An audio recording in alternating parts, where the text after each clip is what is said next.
News of the people, by the people, for the people.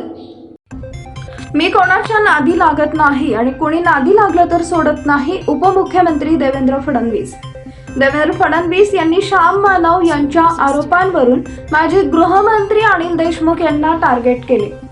Girish Mahajan यांच्यावर खोट्या cases लागल्या पाहिजेत, त्यांना मोक्का लागावा यासाठी गृहमंत्री म्हणून अनिल देशमुख यांनी दबाव टाकला होता। गुन्हे दाखल करायला लावले याचे पुरावे मी दिले होते।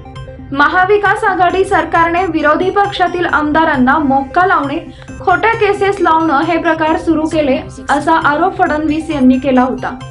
अनिल देशमुख यांच्यावर आरोप लागले तर तेव्हा ती केस मुंबई हायकोर्टाच्या चीफ जस्टिस यांच्या समोर लागली, त्यामुळे FIR दाखल झाला। ते जेलमध्ये गेले, ते सुटले नाही तर जामिनावर बाहेर आहेत। ते आरोप करत आहेत तरी मी शांत आहे। मी कोणाच्या नादी लागत नाही आणि कुणी नादी लागलं तर सोडत नाही।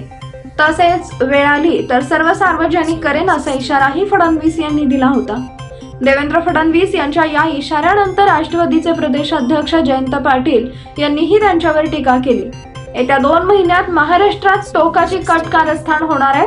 वेगवेगळ्या योजनांद्वारे तुमच्यावरती प्रभाव टाकला जाईल। लाडकी बहीण भाऊ योजनेप्रमाणेच आता लाडके काका, लाडके काकू याबरोबर लाडकी बायको योजना देखील आणा अशी उपरोधिक टीका त्यांनी केली आहे। जेव्हा मेंदू काम करायचं थांबतो तेव्हा माणूस गुद्दागुद्दीवर येतो अशी टीकाही त्यांनी फडणवीस यांचं नाव न घेता केली आहे। पीपल न्यूज पाहण्यासाठी चॅनलला सबस्क्राईब करा व बेल आयकॉनला प्रेस करा।